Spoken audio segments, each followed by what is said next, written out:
Friends, welcome back to my channel. कैसे हैं आप सब? होप आप सब अच्छे होंगे। जैसा कि आप सबको पता है, हमारी फाइनेंशियल अकाउंटिंग की सीरीज़ चल रही है, जिसमें आज हम अपना थर्ड चैप्टर का लास्ट टॉपिक पढ़ने वाले हैं, जो कि accounting standard issued by ICAI, यानी the institute of chartered accountant of India के द्वारा जितने भी अकाउंटिंग स्टैंडर्ड इशू किए गए हैं उनके बारे में आज हम लोग पढ़ेंगे। तो अकाउंटिंग स्टैंडर्ड की एक ट्रिक होती है, आज हम लोग उसके मदद से ये पढ़ेंगे। After completing studies, A wants to start a new business. A कोई एक पर्सन है, मान लीजिए वो अपनी स्टडीज़ कंप्लीट करने के बाद वो एक बिज़नेस स्टार्ट करना चाहता है, तब उसके लिए उसको क्या करना होगा? सबसे पहले अकाउंटिंग स्टैंडर्ड 1 में लिखा गया है disclosure of accounting policies, so he makes various plans and policies regarding the new business. सबसे पहले उसको जितने भी अकाउंटिंग पॉलिसीज़ हैं उनका डिस्क्लोज़र करना होगा, इसलिए वो क्या करेगा, उसके लिए अपनी जो भी नया बिजनेस स्टार्ट करने जा रहा है उसके रिकॉर्डिंग वो प्लान्स और पॉलिसीज़ बनाएगा। ठीक। नेक्स्ट है अकाउंटिंग स्टैंडर्ड 2। अकाउंटिंग स्टैंडर्ड 2 में बोला गया है valuation of inventories. He decide to acquire various inventories for his new business.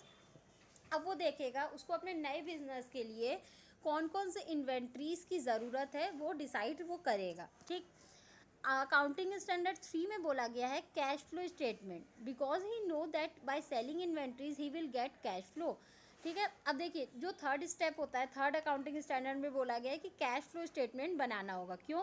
क्योंकि जैसा कि हमें पता है कि वो जब अपनी इन्वेंट्रीज को बेचेगा तो जो भी उसको मिलेगा वो कैश मिलेगा, इसलिए उसको कैश फ्लो स्टेटमेंट बनाना होगा। ठीक है। नेक्स्ट है अकाउंटिंग स्टैंडर्ड 4। अकाउंटिंग स्टैंडर्ड 4 में क्या बताया गया? Contingencies and event occurring after balance sheet date. जो भी कंटीजेंसीज या इवेंट होंगे बैलेंस शीट डेट के बाद, उसके लिए क्या होगा?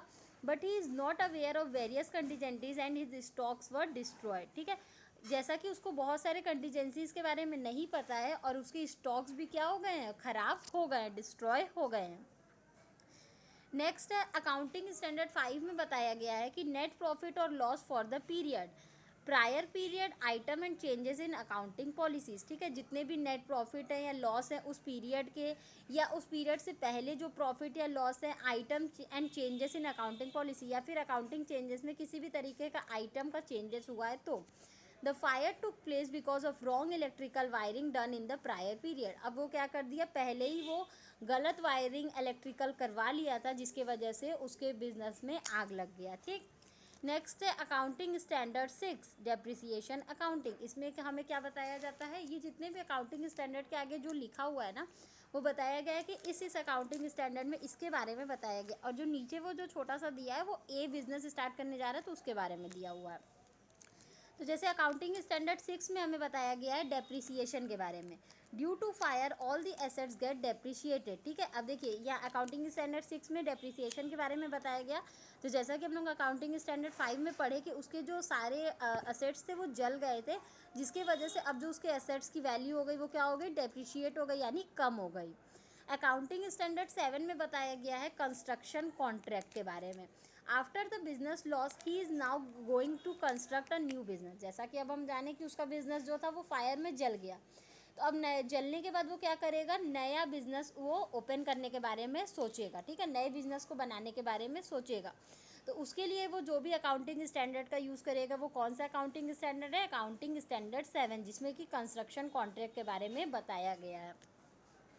नेक्स्ट है accounting standard 9 revenue recognition, and it is clear that only after constructing a new business he will generate revenue. ये तो हमें पता है कि जब वो नया बिजनेस अब अपना सेटअप कर लेगा उसी के बाद वो रिवेन्यू जनरेट कर पाएगा, रिवेन्यू अर्न कर पाएगा। तो रिवेन्यू रिकॉग्निशन के बारे में किस में दिया गया है? अकाउंटिंग स्टैंडर्ड 9 के बारे 9 में दिया गया है। अकाउंटिंग स्टैंडर्ड 10 क्या है? Accounting for fix assets, so he start acquiring fix assets for his new business. अब वो नया बिजनेस जैसे कि स्टार्ट किया है तो वो अपने नए बिजनेस के लिए फिक्स असेट्स परचेज करेगा, तो उससे रिलेटेड उसको कौन से अकाउंटिंग स्टैंडर्ड का यूज़ करना होगा? अकाउंटिंग स्टैंडर्ड 10 का, क्योंकि उसी में बताया गया है अकाउंटिंग फॉर फिक्स असेट्स के बारे में। 11 क्या है? The effect of changes in foreign exchange rate. अगर किसी भी फॉरेन एक्सचेंज रेट में चेंज होते हैं तो उसका क्या इफेक्ट पड़ता है? तो इसमें देखिए वो क्या करेगा, as he lost everything in that fire accident so he is now taking a loan from foreign exchange. जैसा कि हम जानते हैं कि उसकी जो पहला बिजनेस था वो उसमें सारा चीज़ जल गया, तो अब वो अपने नए बिजनेस के लिए पैसे कहाँ से अर्न करेगा, फॉरेन एक्सचेंज से वो पैसे लोन लेगा, वहाँ से वो लोन लेगा। तो इसके लिए कौन सा अकाउंटिंग स्टैंडर्ड उसको फॉलो करना होगा, अकाउंटिंग स्टैंडर्ड 11। नेक्स्ट है accounting standard 12, accounting for government grants. Government grant से रिलेटेड जितने भी अकाउंटिंग होते हैं वो हमें अकाउंटिंग स्टैंडर्ड 12 में बताए जाते हैं। अब देखिए क्या होगा, he is very close to Modi, वो मोदी जी के बहुत ही ज़्यादा क्लोज है, hence government gives him grant to restart his business. तो इसीलिए वो गवर्नमेंट क्या देगी, को लोन भी देगी अब उसके बिजनेस को रीस्टार्ट करने के लिए। अकाउंटिंग स्टैंडर्ड 13 में बताया गया है अकाउंटिंग फॉर इन्वेस्टमेंट के बारे में। Now he has money receive from foreign loan and grant, so this time he decided to make investment wisely. अब जैसा कि उसको फॉरेन एक्सचेंज से भी गवर्नमेंट से भी लोन मिल गए हैं, तो वो अपने पैसे को क्या करेगा, वाइजली मतलब बुद्धिमानी से कहीं अच्छी जगह इन्वेस्ट करेगा। ठीक है। अकाउंटिंग स्टैंडर्ड 14 के बारे में 14 में बताया गया है अकाउंटिंग फॉर अमलगमेशन। अमलगमेशन के बारे में बताया गया। As he made good investment, his business is now making profit and therefore receives an offer of amalgamation from Mukesh Ambani। जैसा कि देखिए वो अपने भी जो पैसे थे वो अच्छे जगह इन्वेस्ट कर लिया, अब उसके प्रॉफिट को बहुत ही अच्छा बिजनेस हो रहा है, इसीलिए उसको एक अमलगमेशन को ऑफर मिला, किसके द्वारा, मुकेश अंबानी के द्वारा। मतलब अमलगमेट करना, दो बिजनेस को मर्ज करके रन करना। तो जो भी उसके लिए वो अकाउंटिंग स्टैंडर्ड का यूज़ करेगा वो कौन से अकाउंटिंग स्टैंडर्ड हो गए, 14 का। अब देखिए उसके बाद क्या हुआ, अकाउंटिंग स्टैंडर्ड 15 में बताया गया employee benefit. When the employees informed about the amalgamation they shouted for the settlement of their outstanding benefits. ठीक है। जैसे कि अब जो भी एम्प्लॉयज़ वहाँ वर्क कर रहे थे, जब उनको अमलगमेशन के बारे में बताया गया कि हम मुकेश अंबानी जी के साथ अमलगमेशन करने जा रहे हैं अपने बिजनेस का, they shouted for the settlement of their outstanding benefit. तो वो क्या करने लगे, वो बोलने लगे कि उनके जितने भी बचे हुए बेनिफिट है उनका सेटलमेंट कर दिया जाए। ठीक है। तो एम्प्लॉय बेनिफिट से रिलेटेड जितने भी चीज़ें होती है, जितने भी रूल्स एंड रेगुलेशन बताए गए वो किस में बताए गए, अकाउंटिंग स्टैंडर्ड 15 में बताए गए हैं। नेक्स्ट है accounting standard 16, borrowing cost. To settle the employees benefit he takes further boring. अब जैसे देखिए उतने सारे उसके एम्प्लॉयज़ हैं, उतने सारे उनको क्या करना है, उनको पैसे देने हैं। तो इतने तो बिजनेस के पास इतने ज़्यादा पैसे नहीं होते कि वो सारे एम्प्लॉयज़ को एक साथ दे दे, तो वो फर्दर कुछ बोरोइंग लेगा, कुछ लोन लेगा अपने एम्प्लॉयज़ के सेटलमेंट के लिए। Accounting Standard 17, Segment Reporting. Before amalgamation, it was observed that one of the segment is performing negatively. ठीक है। एक देखिए अमलगमेशन के पहले क्या होता है, ये ऑब्जर्व किया गया कि एक जो सेगमेंट है वो अच्छा परफॉर्म नहीं कर रही है। एक जो सेगमेंट है, दोनों बिजनेस में जो एक बिजनेस है वो अच्छा परफॉर्म नहीं कर रही है। ठीक है। नेक्स्ट 18 में बताया गया related party disclosure. The segment report reveals that abnormal payments were made to the related party. तो सेगमेंट जो रिपोर्ट बनाया गया उसमें ये रिवील किया गया कि कुछ एबनॉर्मल पेमेंट किए गए हैं रिलेटेड पार्टी को। नेक्स्ट है leases. The abnormal payment made to the related parties was for high lease rental, hence decided to close it down. जो भी पेमेंट एबनॉर्मल पेमेंट किए गए थे रिलेटेड पार्टी को, वो बहुत ही ज़्यादा क्या थे, लीज रेंटल थे, बहुत ही ज़्यादा उस पर कॉस्ट आ रहा था, रेंट आ रहा था, hence decided to close it down. इसीलिए डिसाइड किया गया कि उसको अब बंद कर देंगे। और ये सारे किस में दिए गए, अकाउंटिंग स्टैंडर्ड 19 में। नेक्स्ट है अकाउंटिंग स्टैंडर्ड 20 में क्या बताया गया है, earning per share. After closing the lease segment the EPS यानी earning per share is increase and all the shareholders are happy. जैसे कि अब जो लीज लग रहा था वो उसको बंद कर दिया गया, तो जो अर्निंग पर शेयर थी वो क्या हो गई, इंक्रीज़ हो गई, जिसकी वजह से जितने भी शेयर होल्डर थे जो उनके शेयर में इन्वेस्ट किए थे वो अब हैप्पी हो गए, क्योंकि उनकी जो अर्निंग पर शेयर थी वो इंक्रीज़ होने लगी। ठीक है। नेक्स्ट है आपका अकाउंटिंग स्टैंडर्ड 21। अकाउंटिंग स्टैंडर्ड 21 में किसके बारे में बताया गया है, कंसोलिडेटेड फाइनेंशियल स्टेटमेंट के बारे में बताया गया। Now at the year and he prepare his consolidated financial statement. जैसा कि एक साल खत्म हो गया तो वो लोग क्या करें, अपना अपना फाइनेंशियल स्टेटमेंट बनाएंगे। उसके लिए जितने भी रूल्स एंड रेगुलेशन है वो उनको किस में मिलेंगे, अकाउंटिंग स्टैंडर्ड 21 में मिलेंगे। नेक्स्ट है accounting standard 22, accounting for taxes on income. अब इनकम जो वो अर्न कर रहे हैं उस पर कितने टैक्सेस लगेंगे, इससे रिलेटेड जितने भी रूल्स एंड रेगुलेशन है वो कहाँ मिलेंगे, अकाउंटिंग स्टैंडर्ड 22 में मिलेंगे। After closing the account proper tax has been paid to the government. जैसा कि हमें पता है कि जब हम लोग अकाउंट क्लोज करते हैं, बिजनेसमैन अपने बिजनेस का अकाउंट क्लोज करते हैं at the end of the year, तो उनको गवर्नमेंट को टैक्स पे करना होता है। तो उससे रिलेटेड जो भी उनको अगर इन्फॉर्मेशन चाहिए तो वो उनको अकाउंटिंग स्टैंडर्ड 22 में मिलेगा। नेक्स्ट है अकाउंटिंग स्टैंडर्ड 23 में उनको क्या मिलेगा, accounting for investment in associates in financial statement. The company has not paid any tax for his associated business. Company को किसी भी तरीके का टैक्स पे नहीं करना होगा अपने एसोसिएटेड बिजनेस के लिए। इससे रिलेटेड जो भी इन्फॉर्मेशन है वो अकाउंटिंग स्टैंडर्ड 23 में मिलेगा। अकाउंटिंग स्टैंडर्ड 24 में किसके बारे में बताया गया है, discontinuing operation, because the associate business is now discontinued. ठीक है, तो जो भी उसका एसोसिएट बिजनेस था वो अब डिसकंटिन्यू हो रहा है, इसीलिए उससे रिलेटेड जो भी इन्फॉर्मेशन होगी, जो भी चीज़ें पॉलिसीज़ अपनाई जाएंगी वो सब अकाउंटिंग स्टैंडर्ड 24 को देख के ही अपनाया जाएगा। नेक्स्ट है accounting standard 25, interim financial reporting. To cross check the authenticity of that discontinued business, interim report are reviewed. देखिए, अब जो बिज़नेस वो लोग बंद कर दिए हैं उसको क्रॉस चेक करने के लिए वो लोग क्या करेंगे, इंटरिम रिपोर्ट का रिव्यू करेंगे, जो भी इंटरनल रिपोर्ट बनाए गए थे उसका रिव्यू करेंगे। नेक्स्ट है accounting standard 26, intangible asset. After all the effort the business has made its own goodwill intangible. ठीक है, अकाउंटिंग स्टैंडर्ड 26 में हमें बताया गया इंटेंजिबल एसेट्स के बारे में, यानी गुडविल के बारे में। आफ्टर ऑल द एफर्ट्स, ठीक है, जब कंपनी जो भी बिजनेस होती है वो इतने सालों के मेहनत के बाद अपने खुद की इंटेंजिबल एसेट्स को अर्न करती है, यानी गुडविल को अर्न करती है, उसको बोलते हैं इंटेंजिबल एसेट्स, और उसके बारे में इंफॉर्मेशन हमें अकाउंटिंग स्टैंडर्ड 26 में मिलता है।